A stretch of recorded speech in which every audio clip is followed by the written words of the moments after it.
ጤና ይስጥልን ተመልካቾች ከትግራይ ቴሌቪዥን የሚተላለፍ የአማርኛ ቋንቋ ዜናችን አሁን ጀምሯል። አብራችሁን ቆዩ። የትግራይ ሕዝብ የብሔራዊ ህልውና ትግልን እንዲሁም መብትን ለማደናቀፍ የተጠራው ሰልፍ የከሸፈ ሆኗል ሲል የትግራይ ኮሚኒኬሽን ጉዳዮች ቢሮ ባወጣው መግለጫ አስታወቀ። የትግራይ ሕዝብ ኑሮውን ለማሸነፍ ምንም እንኳ በሀገሪቱ የተለያዩ አካባቢዎች ቢኖርም በህልውናውና በብሔራዊ ማንነቱ የማይደራደር ከህዝቡና ከመንግስቱ ጎን የሚቆም መሆኑን በዚህ ሰልፍ አስመስክሯል ሲል በመግለጫው ገልጿል። በሰልፉ ላይ እንዲገኙ የተጠሩ ብሔር ብሔረሰቦች ሰልፉን ባለመቀበል ለትግራይ ህዝብ የህልውናና የብሔራዊ መብት ትግል ያላቸውን ድጋፍ አረጋግጠዋልም ብሏል። ፍሬሕይወት ወልደመድህን የትግራይ ኮሚኒኬሽን ጉዳዮች ቢሮ በክህደት ቡድኑ የተጠራው ሰላማዊ ሰልፍ አስመልክቶ ባወጣው መግለጫ የጄኖሳይደሩ አብይ አህመድ አገዛዝ እንዲሁም ተላላኪዎች የትግራይ ህዝብ ህልውናና ትግልን ለማደናቀፍ ዛሬ ሐምሌ 11 2018 ዓ.ም በአዲስ አበባ ከተማ ለማካሄድ ሲረባረቡ ሰንብተዋል። ምንም እንኳን ገሚሱ የህዝባችን ክፍል በተለያየ ምክንያት በአዲስ አበባና በተለያዩ የሀገሪቱ አካባቢዎች ኑሮውን እየገፋ ቢሆንም በህልውናውና ብሔራዊ ማንነቱ የማይደራደር ከህዝብና መንግስት ጎን የሚቆም እንደሆነ ና በአደናጋሪዎች በተጠራው የድራማ ሰልፍም ከጅምሩም እንደማይሳተፍ አረጋግጧል። ይህንን የተገነዘቡ የጄኖሳይደሩ አብይ አህመድ ቡድንና ተላላኪዎቹ ከየክፍለ ከተማውና ወረዳዎች በማሰለፍ በሰልፉ ላይ እንዲገኙ መመሪያ በማውረድ ሲሰሩ ቆይተዋል። ይሁን እንጂ በሰልፉ ላይ እንዲገኙ የተጠሩ ብሔር ብሔረሰቦች ሰልፉን ባለመቀበል የትግራይ ህዝብ የህልውናና የብሔራዊ መብት ትግል ያላቸውን ድጋፍ አረጋግጧል ሲል የትግራይ ኮሚኒኬሽን ጉዳዮች ቢሮ ባወጣው መግለጫ ገልጿል። ቢሆንም በተጠራው ሰልፍ የትግራይና የኢትዮጵያ ባንዲራን በመያዝ በትግርኛና በአማርኛ የተለያዩ መፈክሮችን የያዙ ተሰላፊዎች መገኘታቸውን የገለጸው መግለጫው ከዚህ በተጨማሪም በውስን ከመድረኩ ውጭ የሆኑ አጀንዳዎች ሲሰራጩ ተመልክተናልም ብሏል። ይህም የጄኖሳይደሩ አገዛዝ ውድቀት በግልጽ ያሳየና ከጊዜ ወደ ጊዜ በሚመራው ህዝብ ዘንድ የተጠላ መሆኑን ያስመሰከረ ተግባር ነው ሲሉም መግለጫው አመላክቷል። በአጠቃላይ የትግራይ ህዝብ የብሔራዊ ህልውና ትግልን እንዲሁም የትግራይ ህዝብ መብትን ለማደናቀፍ የተጠራው ሰልፍ ከሽፏል ሲል የትግራይ ኮሚኒኬሽን ጉዳዮች ቢሮ ባወጣው መግለጫ ገልጿል። አሁንም ቢሆን የትግራይ ህዝብና መንግስት የሚገባውን መብት ነው እየጠየቀ ያለ ሲሆን እንደ ህዝብ የመኖር መብታችን በመሬታችንና ቀያችን ሰርተን ህይወታችን እንድንቀጥል ቋንቋ ባህልና ታሪካችን አስጠብቀን ከትውልድ ትውልድ እንድንሻገር ዘራችን አይጠፋም ነው እያልን ያለ ነው ያለው የኮሚኒኬሽን መግለጫ። ለዚህም ከክህደትና ተላላኪ ቡድኖች በስተቀር በየትኛውም ቦታ ይኑሩ የሁሉም ትግራዋይ የዛሬና የነገ ጽኑ አቋም መሆኑ ተረጋግጧል ሲል በመግለጫው አስፍሯል። ስለሆነም እንደ ህዝብና መንግስት የትግራይ ህዝብ ብሔራዊ ህልውና መብቱን እስኪረጋገጥ ሁሉም አይነት ትግል እንደምናካሄድ ለወዳጅም ይሁን ለጠላት ለማረጋገጥ እንወዳለን ሲልም አጽንኦት ሰጥቶበታል። አሁንም ቢሆን የትግራይ ህዝብ የህልውናና ብሔራዊ ፍትሃዊ ትግል በአደናጋሪዎች አጀንዳ አይታጠፍም፣ ህዝባዊና ፍትሃዊ ትግላችን ድል ይጎናጸፋል ሲል የትግራይ ኮሚኒኬሽን ጉዳዮች ቢሮ ባወጣው መግለጫ አስታውቋል። የትግራይ ብሔራዊ የህልውና መከታ ለማደናቀፍና የጄኖሳይዳዊ አገዛዝ እድሜን ለማስቀጠል የተጠራው የአዲስ አበባው የሰልፍ ጥሪ በብሔራዊ ህልውናቸው በማይደራደሩ ተጋሩ የአዲስ አበባ ነዋሪዎች መክሸፉን ተገለጸ። ኃይሌ ኪሮስ ወልዳይ ተመልክቶታል። በዛሬው ዕለት ሐምሌ 11 ቀን 2018 ዓ.ም የትግራይ ፍትሃዊ ትግል ለመኮነንና የጄኖሳይዳዊ አገዛዝ የአብይ አህመድ ስልጣን ለማራዘም ታቅዶ በመስቀል አደባባይ ጎዳና ከ50 እስከ 60 ሺህ ተሳታፊዎች ይገኛሉ ተብሎ የታቀደውና የታሰበውን ሰልፍ ብሔራዊ ህልውናቸውን አሳልፎ በማይሰጡ ተጋሩና ኢትዮጵያውያን የውሃ ሽታ ሆኖ ቀርተዋል።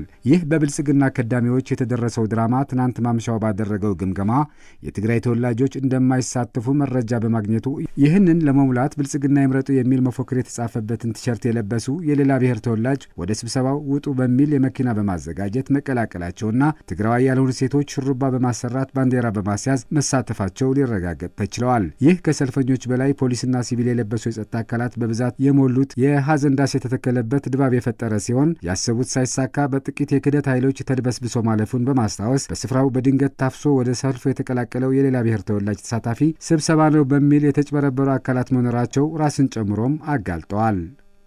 ትግራይ ተወላጆች ምናምን ነበሩ አላወቅንም። ጠዋት መጡና በመኪና ስብሰባ አለ ብሎ ይዞን ሄዱ። እንደዛ ብሎ ነው አይወሰራችሁ እንጂ እንደዚህ አይነት አላማ ምንም እኔ ፕሬዚዳንቱ አዲስ አበባ ነው የፖለቲካ ምንም አቋምም ባህሪ የለኝም። ተሸውዳችሁ ነው እንደዛ ያወጣችሁ ማለት ነው። እኛ ይሄ አይነት ባህሪ ኑሮን ወይ ደግሞ ሌላ አላማ አልወጣንም። እኛ እንግዲህ ከኛ ጋር ልጆች ገባኝ አሁን አንዳንዱ ያው ያለውን ጉዳይ ግማሹን የሚናገረው አረኛ እንደዚህ አይነት አመለካከት ኖሮ አይደለም። ሙቱ ሲባል መጡ ስብሰባ ብለን ወጣን። እኔ መራገው ምንድነው ስብሰባ ብለው ስብሰባ ሄደን አጋጣሚ ቦታ ወሰዱ ሚዲያ ታየን። እንዴ በከታተል ነው የፖለቲካ ሰው ማለት ነው ሰላማም ሰው ማለት ነው እንደተረዳው ሌላ ሰው አይረዳም። እና የዚህ አይነት የፖለቲካ አመለካከት የለም። ኢትዮጵያዊ ነን። በትግራይ የሚገኙ የባይቶናና አክሱማይ ዋዕላ የፖለቲካ ፓርቲዎች በአዲስ አበባ በተጋሩ ስም የተዘጋጀው ሰልፍ ትግራይን ዳግም በጦርነት እንደ ቢያፍራ ለማጥፋት የተካሄደ የጦርነት ነጋሪት ነው ሲሉ ዛሬ ባወጡት መግለጫ ገለጹ። ሰልፉን ያዘጋጁ የሚያስተባብሩና የሚሳተፉትን ተጋሩ ከጄኖሳይደሩ አገዛዝ እኩል ተጠያቂ እንዲሆኑም የፖለቲካ ፓርቲዎቹ ጠይቀዋል። ሙሉ ብርሃን ዳርጌ ባለፈው ጦርነትና የቀጠለው የጨለማ ዓመታት የፌደራል መንግስት ከተለያዩ የጠላት ኃይሎች ጋር በመሆን ትግራይን እንደ ቢያፍራ ለማድረግ ያወጣውን ፕሮጀክት ለመተግበር በትግራይ ህዝብ ላይ የጄኖሳይድ ጦርነት በማወጅ በመቶ ሺዎች የሚቆጠሩ ተጋሩ በመጨፍጨፍ ተጋሩ በመሆናቸው ብቻ ሰላማውያን እናቶችና እህቶች በመድፈርና በማዋረድ በመቶ ሺዎች የሚቆጠሩ ዜጎች በማፈናቀል በህይወታቸው እያሉ በእሳት እንዲጠበሱ በመፍረድ በትግራይ የደም ጎርፍ እንዲፈስ ማድረጋቸው ያስታወሱት ባይቶና እና አክሱማይ ዋዕላ የፖለቲካ ፓርቲዎች በአዲስ አበባ የተጠራው ሰልፍ ለአዘጋጆችና ተሳታፊዎቹ የክህደት ተግባር አሳዛኝና የሚኮነን ነው ሲሉ ባወጡት መግለጫ ገልጸዋል። መግለጫው አክለውም ይህ ካለፈው ስህተቱ የማይማረው ያገዛዙ ጭካኔ የተሞላበት ንጹሃን ትግራይን እንደ ቢያፍራ ለማድረግ ያቀደው ፕሮጀክት ለማስፈጸም ሌላ አዲስ ጦርነት ለመክፈት ከማጸኗ የወጡ ተጋሩ የፕሮጀክቱን አስፈጻሚ በማድረግ ትግራይን ዳግም የደም መሬት ለማድረግ ደፋ ቀና እያለ ይገኛል ሲል ገልጿል። የዚህን ፕሮጀክት አስፈጻሚ የሆኑ ተጋሩ በሺዎች የሚቆጠሩ ከተለያዩ የትግራይ አካባቢ የተፈናቀለውን ህዝብ ወደ ቀዩ ይመለስ፣ የተወረረውን የትግራይ ግዛታዊ አንድነት ይረጋገጥ፣ በተጣለው ከበባ ሳቢያ በበጀት በጥሬ ገንዘብ እጦት በነዳጅ በመድኃኒት እጦትና በረሃብ በበሽታ እየሞተ ያለውን ህዝባችን እገዳውን ይነሳለት ማለት ሲጠበቅባቸው በተቃራኒው ትግራይን እንደ ቢያፍራ ለማድረግ የጦርነት ነጋሪትን የሚያውጅ ሰላማዊ ሰልፍ ሲጠሩ እያየን ነው ብሏል። በመሆኑም ያለው መግለጫው እነዚህ በህዝባቸው አንጻር የተሰለፉና የጄኖሳይደሩ አስፈጻሚ የሆኑ አካላት ከዚህ በኋላ በትግራይ ህዝብ ላይ የሚደርሰውን የሆነ በደል ሙሉ ተጠያቂ መሆናቸውን አሁን የሚፈጥሩትን በደል የትግራይ ህዝብ በልጆቹ አይቶት የማያውቅ በደል መሆኑን ሊታወቅ ይገባል ያለ ሲሆን የትግራይ ህዝብ ጊዜ ወጥቶለት ፍትህ በሚጠይቅበት ወቅት ልክ እንደ ሌሎች ጄኖሳይደሮች ሊጠየቁ መሆናቸውንና በዚህ ሰልፍ የሚሳተፉ የሚያስተባብሩ አካላት በጥቁር መዝገብ ሊጻፉና ሊጠየቁ ይገባል ብሏል።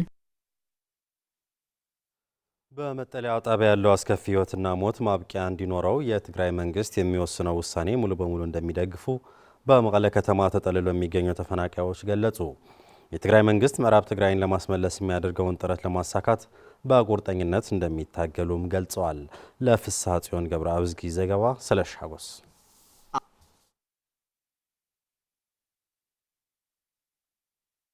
አቶ ደስታ ኃይለ ስላሴ ከምዕራብ ትግራይ ማይካድራ ጭፍጨፋ አምልጠው በመቀለ ከተማ ማይ ወይኒ ተብሎ በሚጠራው የተፈናቃዮች መጠለያ በረሃብና በበሽታ እየተሰቃዩ መኖር ከጀመሩ 6 ዓመታት ለመድፈን ወራቶች ቀርተዋቸዋል።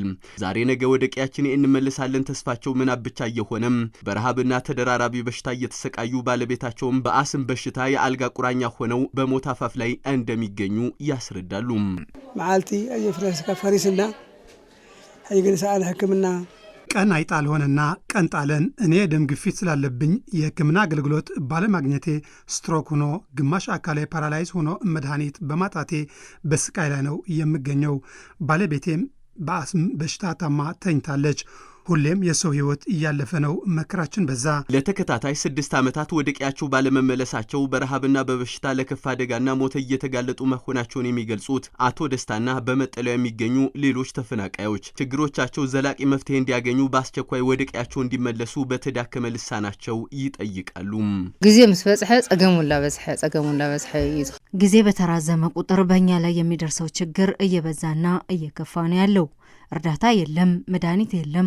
በመሆኑም መፍትሄው ወደ ቀያችን መልሱን ነው የምንለው። መደቀሲና ሐመድ ትርአስና እምኒ እናንሕናስ ከም ይኹንና ነርና ማለት ሰነ ክትኸዲኢኹም ሓምለ 5 ክትኸዲኢኹም እናተባሃልና እናተዓሸና ማለት ስለዚህ እቲ ዝመጽእ ረዲኤት እውን ናይ ገበርቲ ሰናይ 11 ዝመጽእ ገሊኡ ኣዋርሕ ዝሓልፈሉ ኣብታ ኣዋርሕ ዝሓልፈሉ ብዙ ህይወት ይስጠፈና ማለት ነው። ለተፈናቃዮቹ ሰኔ በመጣ ቁጥር ወደ ቀያችሁ ትመለሳላችሁ የሚል የምናብ ተስፋ ብቻ ሆኖ መቅረቱን የሚገልጹት ተፈናቃይ ወገኖች በድምጽ አልባ ጦርነት የሰው ህይወት እያለፈ በመሆኑ ወደ ቀያቸው ለመመለስ የትግራይ መንግስት የሚወስነውን በመቀበል ከጎኑ እንደሚሰለፉ ይገልጻሉ። መጽባዕት ረህማ ዋጋ ይሁን ቃል መግባት ብቻ ዋጋ የለውም።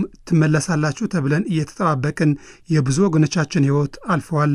መሞት ካልቀረ ቀያችን አስመልሰን በቀያችን መቀበር ነው ያለብን።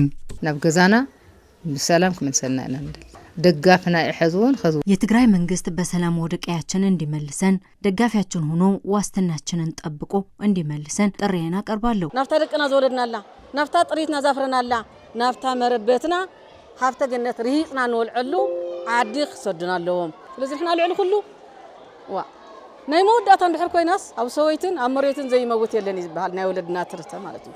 ስለዚህ احنا ኣብ መንግስቲ ትግራይ ኮይና ተሰልፍና ኢና መሬትና خنا መለሰለና በመቀለ ከተማ ማይ ወይኒ ትምህርት ቤት የተፈናቃዮች መጠለያ ጣቢያ ባለፉት 6 ወራት በረሃብና በበሽታ የ6 ሰዎች ህይወት ማለፉን የገለጹት የመጠለያ ጣቢያው አስተባባሪ አቶ ካሕሳይ ተክለመድህን ስቃያቸው እንዲያበቃና ወደ ቀያቸው እንዲመለሱም ከትግራይ መንግስት ጎን በመሆን እንደሚታገሉ ገልጸዋል።